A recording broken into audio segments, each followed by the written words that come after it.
రైతుల యొక్క కష్టాలని ఈ ప్రభుత్వాన్ని దృష్టికి తీసుకురావాలనే ఉద్దేశంతో ఈరోజు రైతన్నలందరూ కూడా కలిసి రావడం నిజంగా చాలా సంతోషకరమైన విషయం. ముఖ్యంగా ఈ ప్రభుత్వం ఏర్పడినప్పటి నుంచి రైతులకి కష్టాలు మొదలైనాయి అని చెప్పేసి మనం రోజు పేపర్లలో కూడా చూస్తున్నాం. ఈరోజు ఎప్పుడు లేనటువంటి విధంగా యూరియా సంక్షోభం అనేది రాష్ట్రంలో కొనసాగుతుంది. ఎక్కడా కూడా యూరియా సరఫరా జరగడం లేదు. ఒకవేళ సరఫరా జరుగుతుందన్నా సరే దాన్ని తెలుగుదేశం నాయకులు, తెలుగుదేశం వాళ్ళ రైతులు అని చెప్పేసి ఈరోజు రైతుల్ని విభజించి పరిపాలిస్తున్నటువంటి పరిస్థితి ఈరోజు చూస్తున్నాం. ఈరోజు రాష్ట్రంలో అధికార యంత్రాంగం ఉందా లేకపోతే నిద్రపోతుందా అనేది కూడా అర్థం కానటువంటి పరిస్థితి.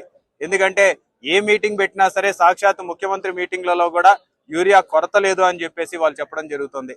కానీ బయట చూస్తే వారి మాస పత్రికల్లో కూడా వారికి అనుకూలమైన పత్రికల్లో కూడా ఈరోజు యూరియా కొరత ఉంది, రైతులు ఇబ్బంది పడుతున్నారు, రైతులకి గిట్టుబాటు ధర కల్పించడం లేదు, రైతులు ఆత్మహత్యలు చేసుకుంటున్నారు అనే పరిస్థితి ఆ వార్తలు వస్తున్నా సరే ఈ ప్రభుత్వానికి కనీసం చీమ కుట్టినట్టుగా కూడా లేదని చెప్పడానికి నిజంగా మేము అందరం కూడా చాలా బాధపడుతూ ఉన్నాం. ఈ ప్రభుత్వం గతంలో కూడా చంద్రబాబు నాయుడు గారు వస్తే వ్యవసాయం పండగ అనేది ఆంధ్రప్రదేశ్ లో రైతులు జరుపుకునేవాళ్ళు. కానీ ఈ రోజు పండగ కాదు, వ్యవసాయం దండగా మనం అందరం అసలు వ్యవసాయం మానుకోవాలనే పరిస్థితికి మళ్ళీ తీసుకొచ్చిన దాఖలాలు ఈ రోజు రాష్ట్రంలో ఏర్పడినాయి.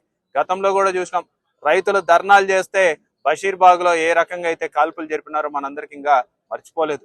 మళ్ళీ ఈ రోజు రైతన్నలు దగ్గర 3 రోజుల నుంచి చెప్తున్నాం, ఆర్డీఓ గారికి వినతి పత్రం ఇవ్వడానికి మేము వస్తున్నాము అని చెప్తే ఈ రోజు పొద్దున తెల్లారుజామున వచ్చేసి నోటీసులు ఇస్తారు. 20 మంది కంటే మీరు మించి రాకూడదని చెప్పేసి మాట్లాడతారు. రైతన్నలు వాళ్ళ ఆక్రోశాన్ని ఈ ప్రభుత్వానికి